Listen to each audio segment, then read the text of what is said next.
So we are restarting after a big gap. So I am sure whatever we have done in the last few classes must have gone out of the mind.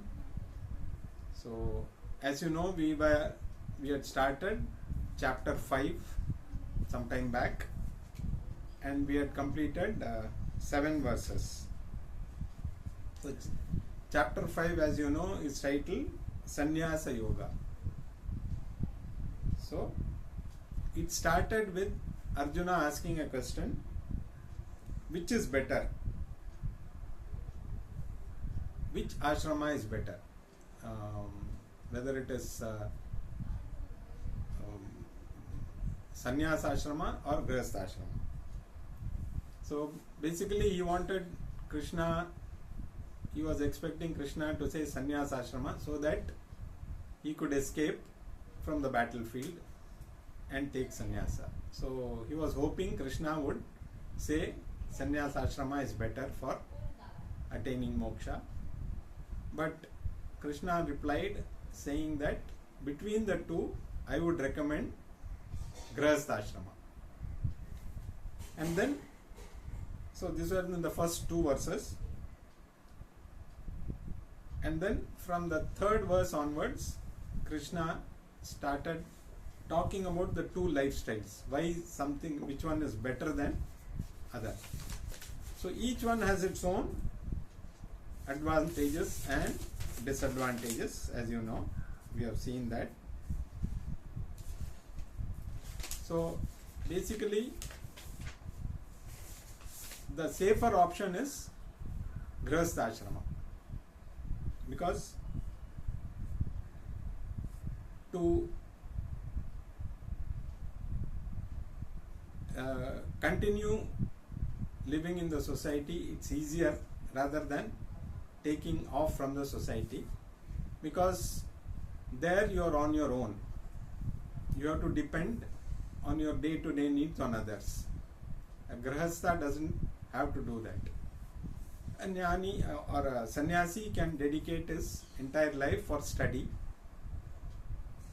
but for his day-to-day, for his food, clothing, shelter, he has to depend on somebody else. So it is a big risk, and if you take to sannyasa without preparing yourself, you may be in a worse situation than what you were previously. Because as per our shastras, sannyasa is irreversible. Because if you go purely by the shastras, there are many conditions. So you have to be very, very clear before you take sannyasa. And once you take it, if you don't follow the sannyasa ashrama as prescribed, then you will incur more papam than what you will do otherwise. So to take sannyasa, it calls for a lot of maturity. So it is not advisable to take sannyasa unless you are mature enough to lead the life of a sannyasi. So Krishna talks about a nitya sannyasi.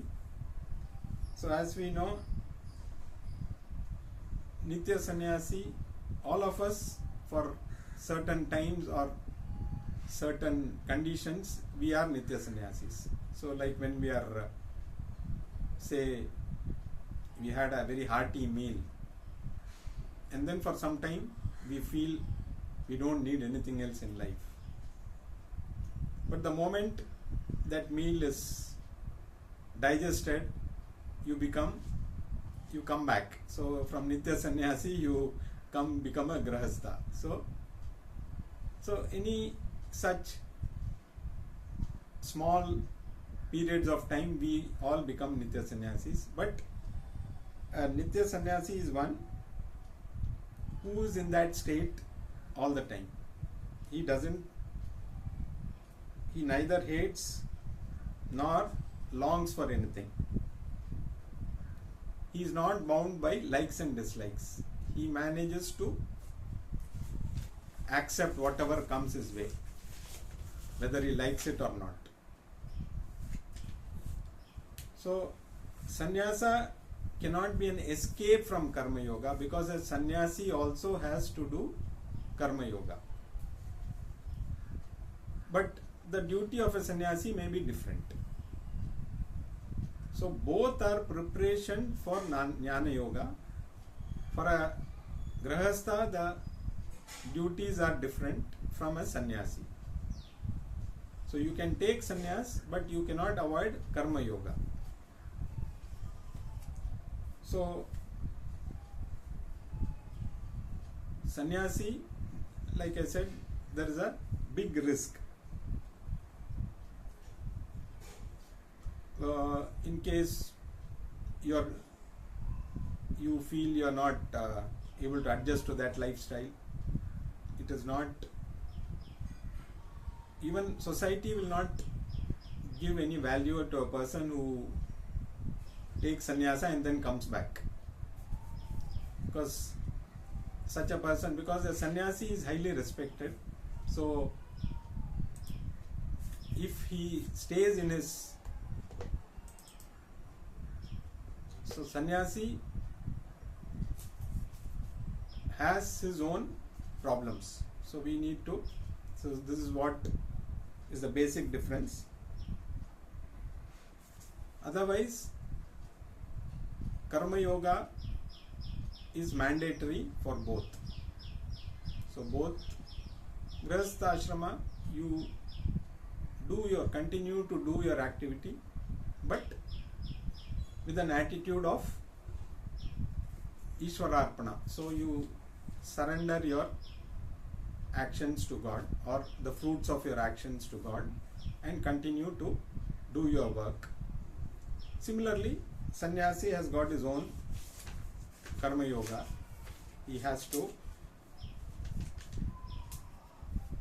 follow the discipline required for a sannyasi. Both are means for moksha only, but moksha comes only from jnana. So both have to go through karma yoga and jnana yoga. For a sannyasi to gain, if you practice together, it is easier because he has all the time for jnana yoga also. Grihastha, he has to balance his life. He has to carry out his day-to-day things. He has to take care of his problems, taking care of the family, taking care of his work. All those will continue. At the same time, he has to find time for jnana yoga also. Both can go on simultaneously. Of course, there is no time frame, so you can continue grahastha ashrama up to a certain age. Once you probably hand over the responsibilities to the next generation, you can take sannyasa. So you can move from grahastha ashram to sannyasa ashram once you feel you have completed all your obligatory duties. Then take sannyasa, then spend your entire time for jnana yoga. So that is also, so there is more flexibility when it comes to a grahastha, because you can wait up to a point where you are free from all your duties, so to say, and with the permission of the family members, that person can take sannyasa and dedicate himself fully to jnana yoga. But if he has done his karma yoga properly as a grahastha, only he will be able to gain the benefit of, or his mind will be ready for jnana yoga. So whether you are a sannyasi or a grahastha, the main point is how you prepare your mind. So for a sannyasi, like I said, Jnana Yoga is easier because he has more time. But that doesn't mean he will be able to imbibe all the knowledge unless his mind has already been prepared. So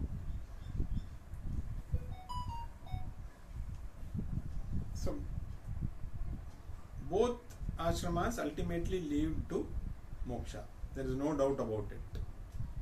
So one need not think which is better, or so one can choose depending on one's mental state, the maturity that one has, to take up whichever is most convenient and then progress. So you take up an ashrama, continue to do karma yoga, gain jnana yogyata, that is, you gain the you gain the yogyata for knowledge. So once your mind is ready, then either ashrama will lead you to moksha. So there is no doubt about that. So one need not worry about that, but like again Krishna said, it is easier for a grahastha to do karma yoga rather than, because the opportunities for doing karma yoga as a sannyasi are very limited. So you can do up to only a certain extent. You can share knowledge, because sannyasi doesn't have any wealth. He cannot help people monetarily. He cannot support anybody. He can share his knowledge, or he can do whatever possible within his framework. The Grihastha has got more opportunities to do karma yoga, because he can use all his resources to do karma yoga, in the sense with the attitude. It's only an attitude. Whether you have resources or not, it is different. Whatever you do, if you do with the karma yoga attitude, that will ultimately, the whole goal is to purify the mind, because only a pure mind can take knowledge and keep that knowledge. Because the mind is not pure, knowledge will not stick, you can say. So the whole process is to purify the mind, prepare the mind, and the more the mind becomes pure, Jnana Yoga becomes more, your mind will be able to absorb that knowledge in a better way, ultimately leading to moksha. So for a prepared mind, sannyasa is good. For an unprepared mind, karma yoga. Follow grihastha ashrama, do karma yoga, prepare your mind. Because sannyasi cannot discuss his problems with others. So he has to take care of his own problems. So unless his mind is prepared, he will be miserable as a sannyasi, which ultimately defeats the very purpose for which he took sannyas. So which we can see so many people who take sannyas out of different reasons, and then they are trapped. Even like sometimes we have seen actors, or they get trapped in their image. Like somebody plays a villain or a comedian, he will not be accepted in any other role. So when a villain plays a hero, generally it is not accepted. Same thing when a hero plays a villain. So some of the big stars, so to say, it is mostly for the bigger stars, they get trapped in their image. So even if they want to do something different, they will not be accepted. So similarly, a sannyasi is trapped in his image, so to say.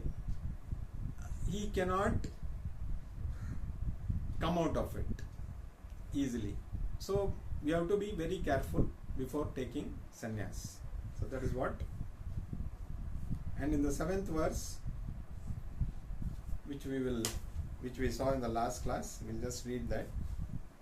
Yoga yukto vishuddhatma vijitatma jitendriyah sarva bhutatma bhutatma kurvannapi na lipyate.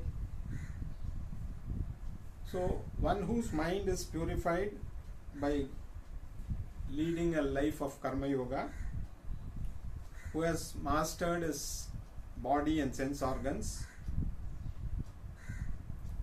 one who knows to be the self in all beings, is not affected by anything, by the actions that he performs. So basically we are talking about a jnani.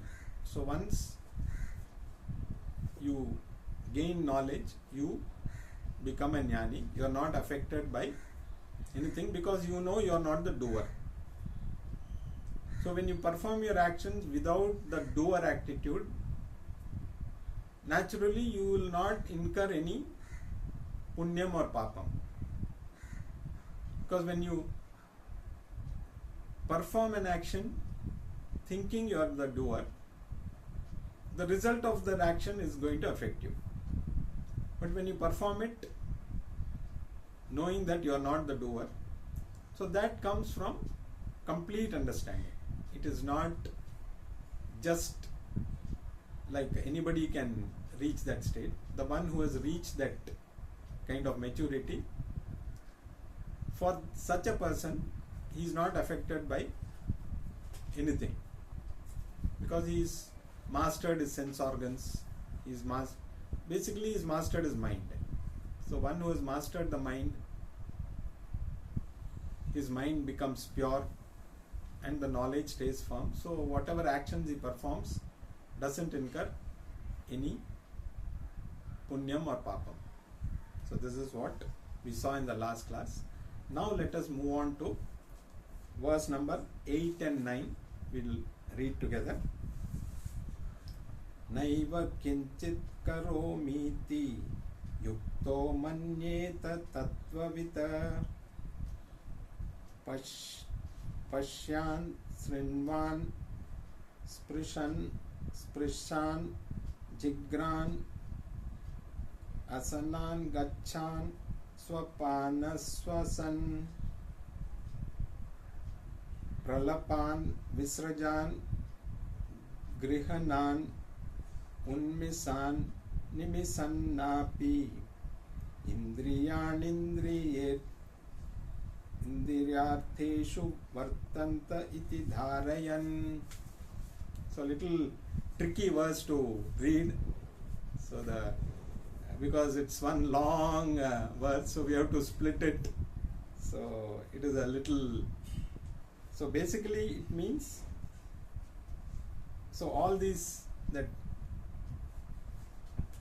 Pashyan, Shrinavan, Sprichalan, all those things just mean various senses. Like the one who is together, who knows the truth, thinks, I do not do anything at all. Even while seeing, hearing, touching, smelling, eating, walking, sleeping, breathing, talking, releasing, grasping, opening and closing the eyes. So this is what has been described in those two.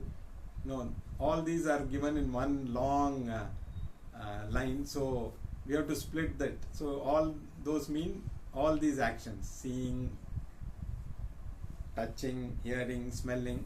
So basically whatever, so here Krishna is now describing a jnani. So he is finished the topic of the ashrama, which is better, whether it is sannyas ashrama or grihastha ashrama. Now once you are a jnani, whether you are a grihastha or you are a sannyasi, doesn't matter. Jnani is a jnani. And what are the characteristics of a jnani? In fact, if you remember, in the second chapter itself, Arjuna had asked Krishna, what are the characteristics of a jnani? How how does he sit, how does he talk, how does he see.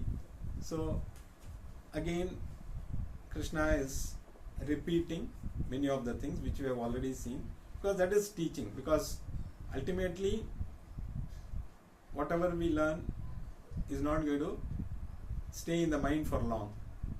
So it has to be constantly again. So whatever in the second chapter we had seen again, so this is a thing which will happen in all the chapters. You may find something which you have already seen again being repeated. It is just to emphasize so that we don't forget what we learnt in the previous chapters. So basically a jnani continues to do his activities, whether, because his goal is very clear, he has already gained jnana, so he doesn't have to bother about, so whatever he does, all these things don't affect him. So basically Krishna has mentioned various actions, so none of those actions which a normal person will have some affect him at all. So basically you can say there are two types of sannyasis or jnanis, two types of jnanis, one who are active, one who are passive. Outwardly nobody can make out whether somebody is a jnani or not. Only the jnani knows that he is a jnani, because he has attained that state where he sees everything as himself. So for such a person, he can either be active or passive. He can just be with himself in a secluded, maybe in some cave in the Himalayas, he can be just sitting there by himself, not interacting with anybody. That could be some sannyasis like that, we don't know. And the other ones who may be very active in society, because once you gain jnanam, you start seeing the sufferings of others. So automatically jnanam brings compassion. It is not something which you have to cultivate. Jnana means the compassion just comes on its own. So the love and compassion for a jnani just happens on its own. So he doesn't have to do anything, but seeing the sufferings of others, he does whatever he can to remove the sufferings of others. So it is purely out of compassion and love, not out of any other. He is not expecting anything. He has no agenda. For him there is nothing else to attain in life. So when he sees the suffering and this thing of others, so let me help them in whatever way I can. So that is his outlook. So compassion and love just flow out of him. So he is a very embodiment of, because he knows everything is one and the same. So once you know that, you see the other person suffering, you know it is mainly because he doesn't have the knowledge. So a person who has gained knowledge is free from suffering, but he will still continue to have physical suffering. It is not that his body will not have any pain, or he will not have a headache, or he will not have a cold, or he will, all these things his body will go through, but he is not bothered by that. So he just goes through that, because as long as the body is there, it will have those problems, and he knows that till he leaves the body, which again is driven by prarabdha karma, he has to continue in that body. So as long as he is there in the body will have its own problems, which he continues to, for example, Ramana Maharshi had cancer, but he never bothered about it. Even Ramakrishna Paramahamsa had the same this thing. So they never bothered about that, the pain and other things. They must have gone through pain, but it didn't affect them because they knew that is part of their prarabdha karma. They have to go through. So Jnani automatically, he doesn't bother about this. So as we understand, a Jnani lives as long as the body continues, as long as his prarabdha karma exists. Once the body falls, he doesn't come back.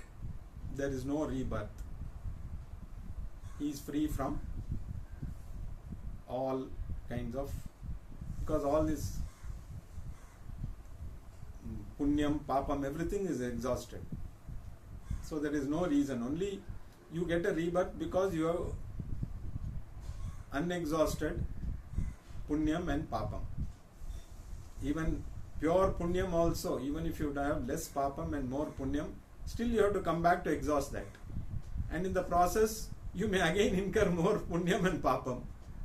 So even if you have got pure punyam, that doesn't mean you may go to heaven with that punyam and spend millions of years there.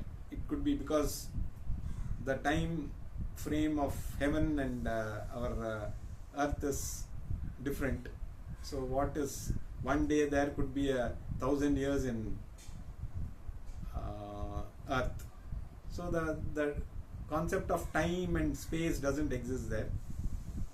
But how many years you live there, once that is exhausted, you go for a holiday. Once your money is exhausted, you have to come back home. So similarly, once your punyam is over also, you have to come back. Of course, papam also, if you have, definitely you have to come and for that whatever suffering you go through in other lokas, again you have to come back and continue in this loka and try and understand the goal. Again you go through the same process, and if you in the next janma you realize that you have that urge to get out of the cycle of birth and death, then you go through the process required for that. So again karma yoga, jnana yoga, same thing continues in every janma. So the sooner you realize and start the process, the better, because in following janmas you will be able to refine your mind and gain that purity. So fortunately in our religion, we don't believe in one life as some other religions do. So it puts a lot of pressure on other people because they feel they have only this life, limited time to go to heaven or whatever their goal is. But here we have enough time. Whatever we do in this janma, again we come back, continue from where we let off in the last janma. So to that extent, there is no time frame fixed. But if you start now, at least you will come back in the next janma and start from wherever you let off. So you get that advantage, which if you don't have that, again you have to come back and then you have to again understand the goal and then again go through the process. So as long as you don't understand what is the goal, you will keep on coming and going through various problems, and you may also enjoy because of your punya. So this is the cycle which continues. So the faster you realize the method to come out of this cycle, the better for us. So this is what a jnani, this is how a jnani lives. So that is what Krishna had mentioned in this verse. Now let us read verse 10. Brahmanyadhaya karmani sangam tyaktva karoti yaha lipyatena sapapena padmapatrami vam bhasa.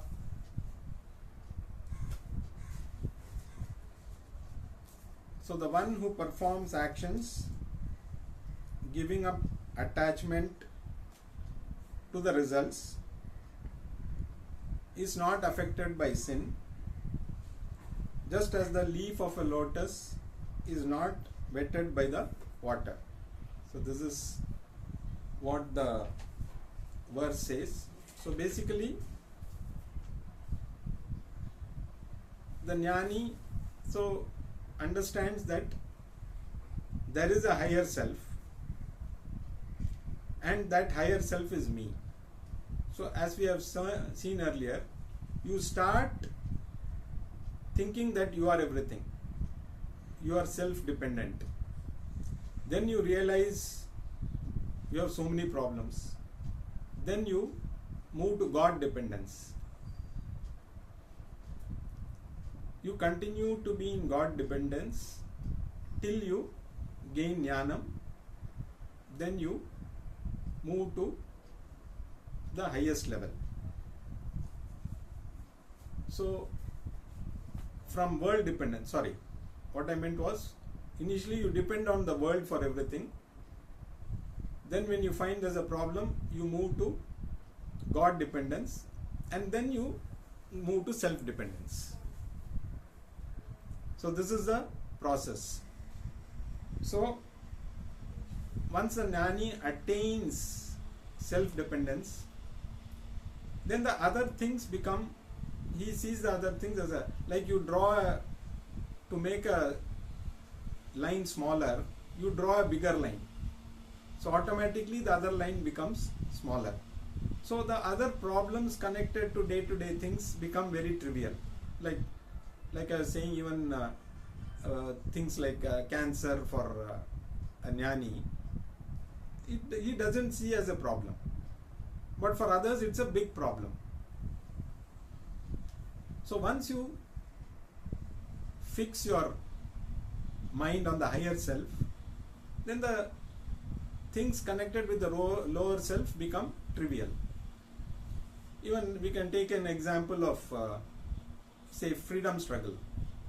So we must have heard of a lot of freedom fighters who went through a lot of torture at the hands of the Britishers, but they didn't bother about that because their eyes were fixed on getting freedom. So they were ideologically very clear. So they didn't worry about, because otherwise they would not have become freedom fighters, because their goal was something higher. So they felt going through all the tortures, it's only a small thing. So if you are able to attain the higher goal, then all these things don't matter. So, but again coming back, it is not easy to understand Atma. We can all say, okay, Aham Brahmasmi, you are the Atma, everything. But it is not easy because it is so subtle. Even with all the knowledge, it is not easy to understand Advaita. So it is easier to understand Dvaita, because that is what we feel we are different from God. So more you depend on God, so you do it as an act, whatever actions, for God, and you accept the results. So Ishwararpana Buddhi and Prasada Buddhi. you accept the results as a prasadam from God. The more you do that, the more your mind will be purified. So you can continue in Dvaita as long as you want. But Dvaita will not give you moksha.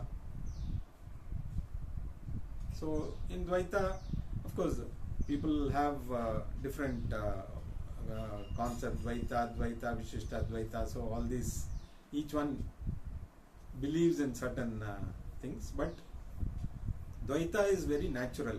So all of us feel we are different from God at this moment. So if somebody says, no, you are that God, it's not easy to understand. So all this talk about Atma, Brahman, all these things sound good theoretically, but not easy to imbibe. But it is easier to understand, okay, this is God. You are able to relate to Rama, Krishna. So you take them as people you can worship because of their qualities. And you relate to them. So you have a Ishta Devata with whom you relate. You share your problems with your Ishta Devata. Makes your mind lighter. So that process can go on up to a point where ultimately you go to the subtler understanding that whatever you are thinking is God, that is you. So that calls for lot of purification of the mind. So initially till that stage you continue thinking you are different from God, but surrendering all your fruits of your actions, do it as a service to God and accept the results as they come. If you continue to do that, at a particular point when your mind becomes very pure, you will realize that whatever you are thinking is God is no different from you. So this is what is the teaching that Krishna is trying to convey. So Dvaitam is natural, so we can continue to go along with Dvaitam until, but only Advaita knowledge is moksha. Dvaita will purify your mind, but Advaita knowledge only give you moksha. So this is what we need to understand from this. So more of it we will see in the next class.